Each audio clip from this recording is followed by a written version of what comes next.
கடந்த 2011-2016 ஆண்டு ஆட்சி காலத்தில் போக்குவரத்துறை அமைச்சராக இருந்த செந்தில் பாலாஜி அவர்கள் சட்டத்திற்கு விரோதமாக பண பரிவர்த்தனை செய்ததாக அவர் மீது வழக்கு பதிவு செய்து அமலாக்கத்துறை அதிகாரிகள் ஜூன் 14ஆம் தேதி கைது செய்யப்பட்டார். கிட்டத்தட்ட 200 நாட்களுக்கு மேலாக புழல் சிறையில் அடைக்கப்பட்டிருக்கும் நிலையில் அவரிடம் இருந்து உண்மைகளை பெறுவதற்காக அமலாக்கத்துறை அதிகாரிகள் பல முயற்சிகளில் ஈடுபட்ட பொழுதும் கடைசி வரைக்கும் செந்தில் பாலாஜி அவர்களிடம் இருந்து உண்மைகளை பெற முடியவில்லை.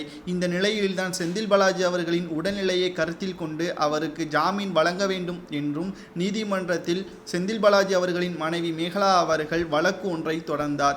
இந்த வழக்கானது இன்று நடைபெற்றிருந்த நிலையில் செந்தில் பாலாஜி அவர்கள் உடல்நிலையை கருத்தில் கொண்டு அவருக்கு ஜாமீன் வழங்க முடியாது என்றும் உண்மைகளை கூறினால் மட்டும் அவருக்கு தொடர்பு இருக்கக்கூடிய அனைத்து அமைச்சர்கள் மற்றும் எம்எல்ஏக்கள் பற்றியான தகவல்களை அமலாக்கத்துறை அதிகாரிகளிடம் கூறினால் மட்டும்தான் ஜாமீன் பற்றியான பரிந்துரை செய்ய முடியும் என்று நீதிபதி ஜெயச்சந்திரன் அவர்கள் கூறியுள்ளார். தற்பொழுது செந்தில் பாலாஜி அவர்களின் உடல்நிலை மிக மிக மோசமாக இருப்பதாகவும் அவரை தற்பொழுது காவல் நிலையத்தில் வைத்துக்கொண்டு விசாரணை நடத்துவதற்கு எந்த ஒரு அதிகாரமும் கிடையாது என்று கைது செய்யப்படும் பொழுதே அவரிடம் இருந்து பெறப்பட்ட ஆவணங்கள் மூலமாக அவரது வழக்கறிஞர் கபில் சிபில் அவர்கள் கூறியிருந்தார்.